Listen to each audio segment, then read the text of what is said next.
Welcome to Metro Talk. I'm Kent Shuffle. Thanks for being with us. Pat Gowan's here. Pat's one of the editors with the Post-Dispatch. Welcome, Pat. Hi, Kent. And Jim Schrader's alongside. Jim's the publisher of the Telegraph. Welcome, Jim. Hi, guys.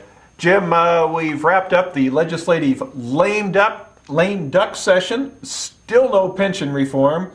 Now they're talking about creating a commission to work on pension reform. Number one, are you surprised that we don't have any reform coming out of the lame duck session? And number two, do we need a commission to resolve this? Well, unlike some of the lame duck sessions in recent memory, where there was a flurry of activity on the 11th hour, in this particular section or session, there really wasn't. Not that flurry of 11th hour activity that brought us to the 67% increase in the income tax the last time around. I think the three of us talked on this program that we thought there would be some kind of pension, not solution, but some type of a Band-Aid come out of this lame duck session. And instead, we basically got nothing. There's now talk of a pension commission, because we all know in government intelligence, when the elected officials can't solve a problem, we appoint a commission to study it and then make recommendations.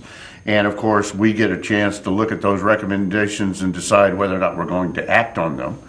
I think in this particular case, if they do form this pension committee, any recommendation that would come out of this committee, which, by the way, takes the spotlight off of most of the members of the General Assembly, then the General Assembly either has to approve those recommendations, or deny those recommendations, or approve them, and in lack of no action, the committee's recommendations would automatically go into effect.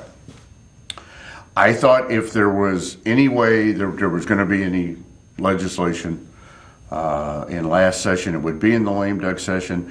The only thing that I can think of, the reason that it didn't, was there were so few members of the General Assembly that turned over. So many were coming back, they were reelected, that the idea of I can now do what's best for the state and I don't have people to answer to kind of fell silent, and that didn't work.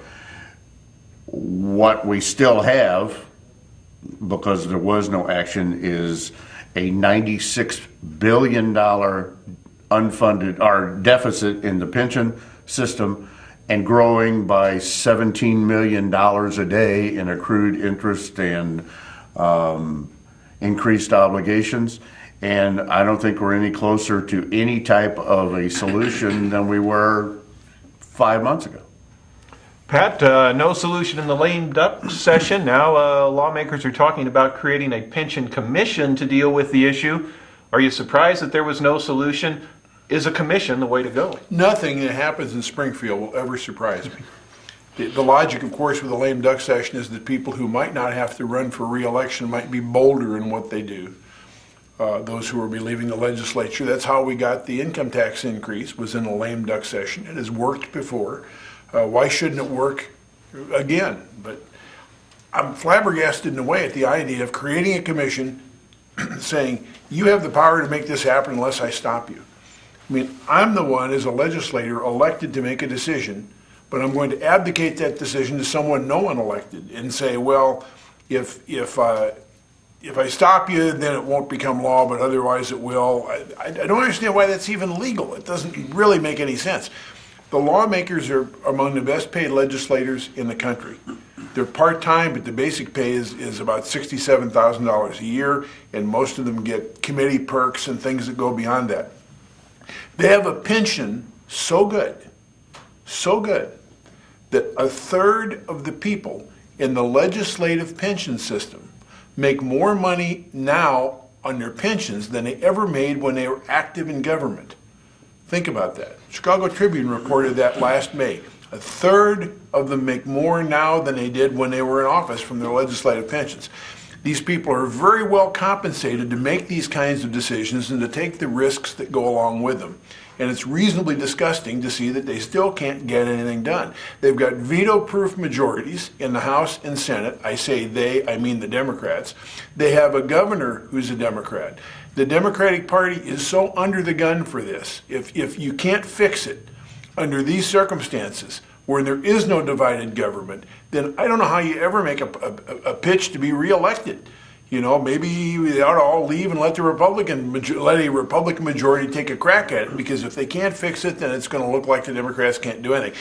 With the interest accruing by millions of dollars a day, it seems like there's some urgency to get this done, but they don't seem to act like that in Springfield. The adjournment date, I believe, is May 31st, and there doesn't seem to be any urgency to get this done sooner than that. There are constituency groups lined up against them. They know they're going to face a rough go. They're going to face a constitutional fight if they change existing pensions, but in some form, they're going to have to do something. Things on the table are like reducing the cost of living adjustments, increasing what the pensioners have to pay, capping the amount of salary on which a pension can be based. These are the things that are on the table, along with shifting teacher pensions heretofore, ongoing to the local school boards. But they'll still have almost, I guess, at the current rate, about $97 billion repayment to make. And it is a gargantuan task, but nobody seems up to doing it. The other thing that occurs to me is you've got the same leaders you've had. If Mike Madigan can't get the job done in the House, if John Cullerton can't get the job done in the Senate,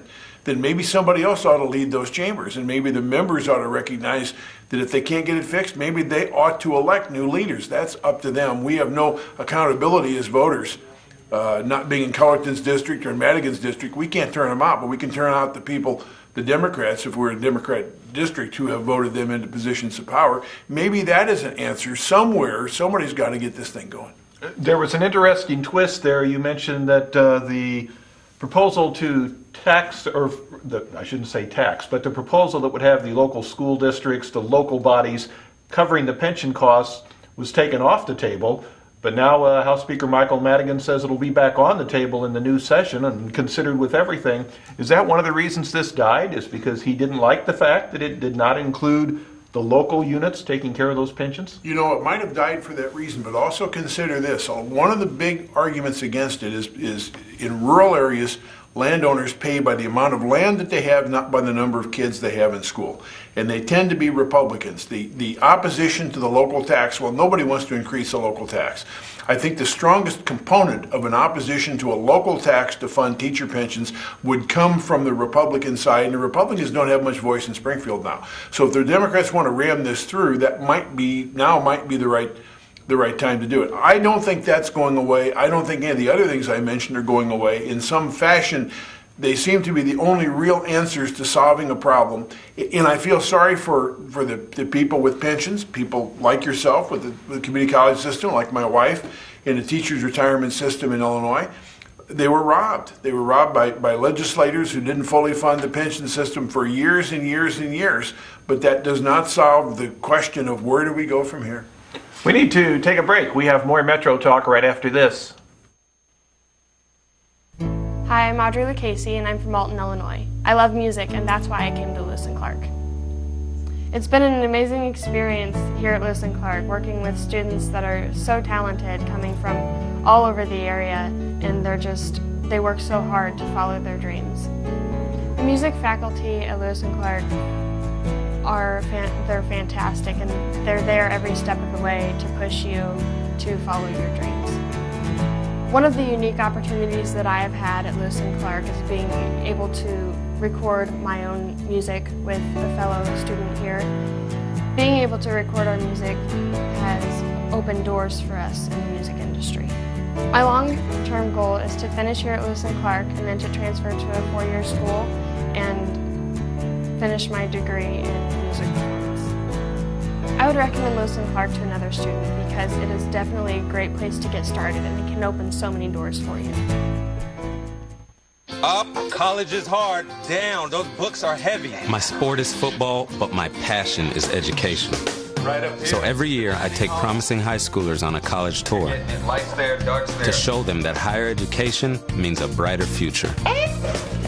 My name is Nnamdi Asamoah. I don't just wear the shirt, I live it. Find out how you can live United for education. Give, advocate, volunteer. Go to liveunited.org. Do you wear this?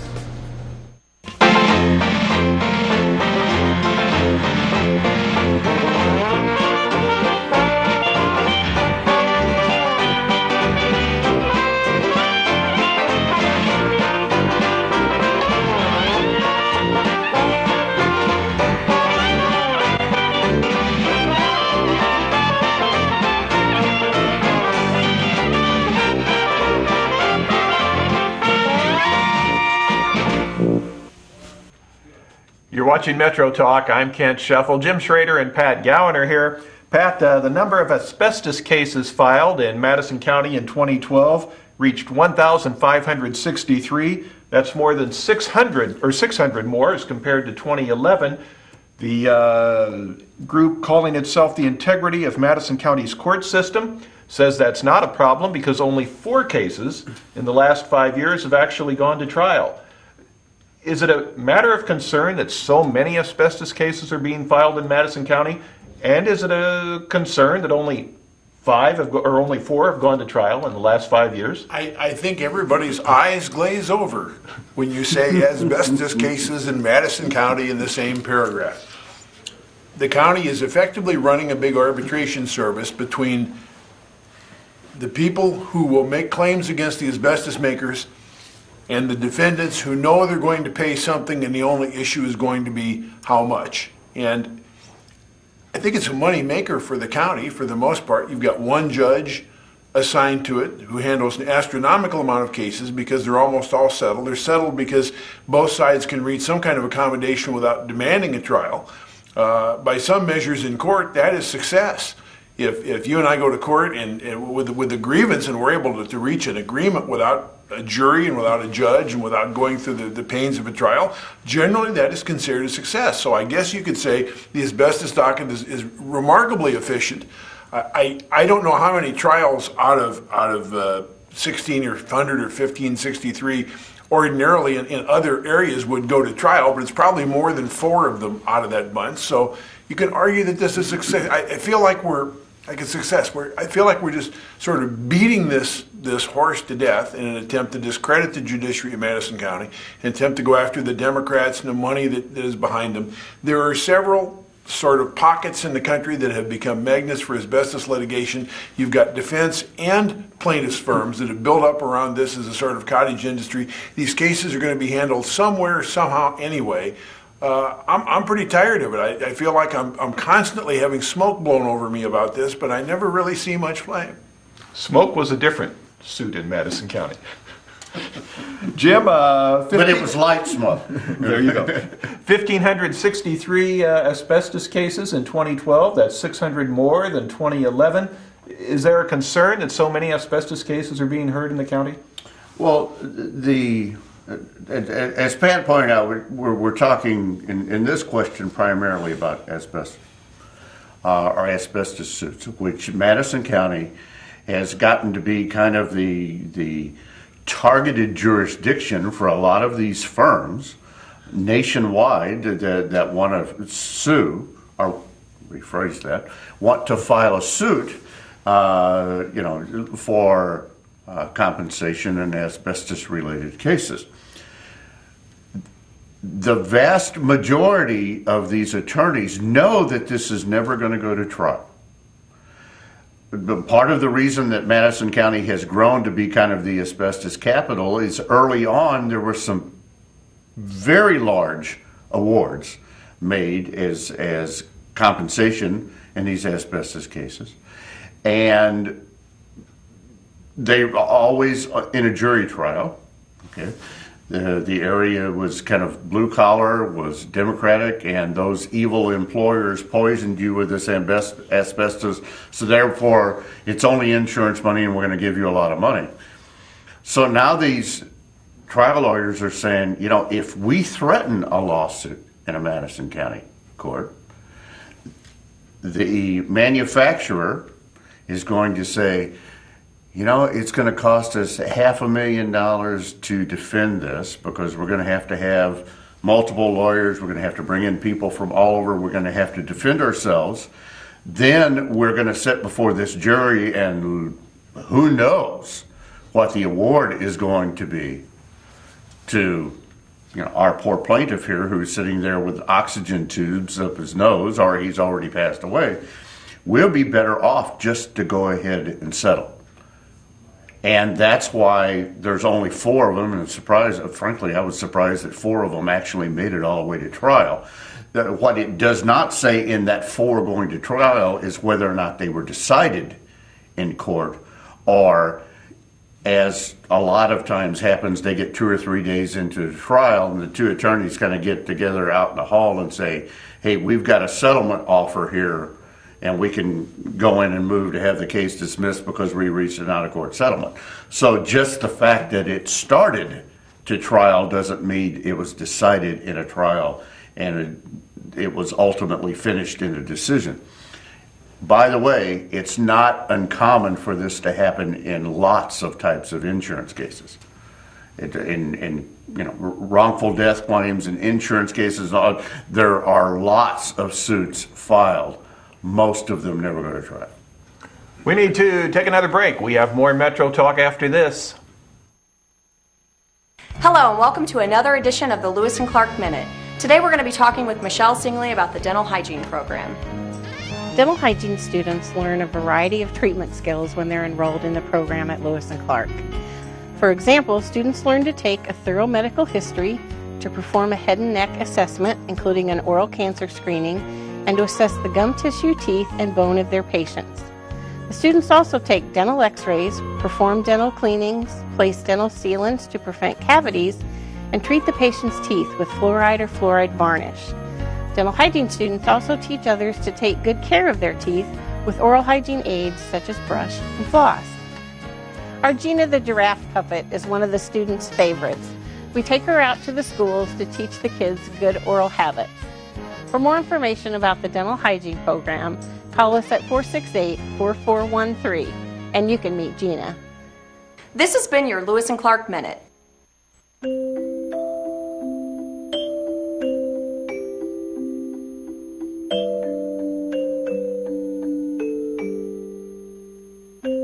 Lead paint poisoning affects 1 million children today. If you're pregnant or have young children and your home was built before 1978, you could be at risk. Learn how to protect your family. To find your home's danger zones, the health effects, or just to find help, log on to leadfreekids.org.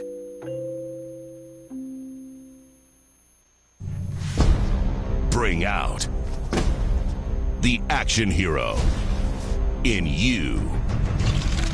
Fuel up right and get energized.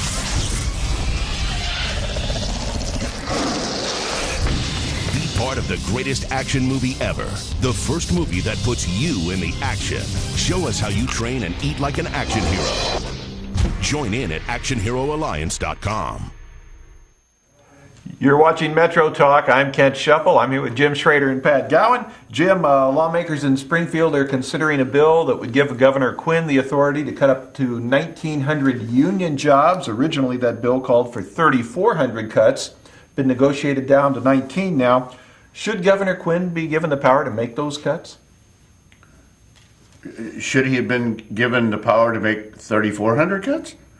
Should he be given the power to make 1,900? This has all been done with kind of backroom negotiation here.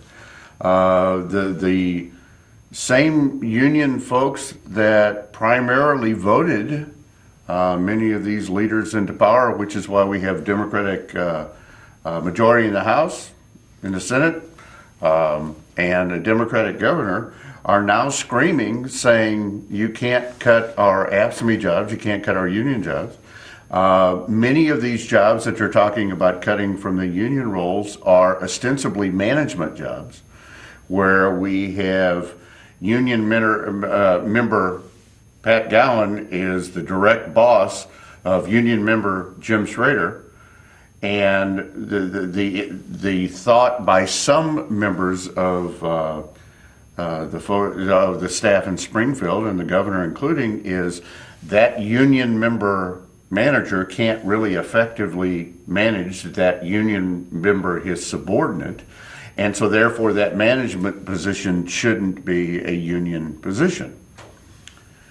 Seems to make sense to me. In most cases, and I think in the case of the Post-Dispatch, most management people are not affiliated with the union, if that's not correct. That's correct. That is true that they're not, but when I went to work there, it was the other way around, and the people I worked for were in the same union, and I think it had the kind of problems you're describing. Yeah, and so it has evolved, because the question of, are we going to do what's best for the employer, in this case the state, or are we going to do what's best for our brother or sister in the union over here, or are we going to do what's best for AFSCME, which their goal is to keep as many people on their rolls and in their bargaining unit as possible. Again, it started as 3,400 jobs targeted by the Clinton administration. It's down to 19. That still hasn't been acted upon yet, but that's the basic crux of what we're talking about. It's not talking about eliminating the jobs necessarily, but the position or the work being done. It's not a savings to the state that we're going to eliminate 1,900 employees. We're going to eliminate their union affiliation.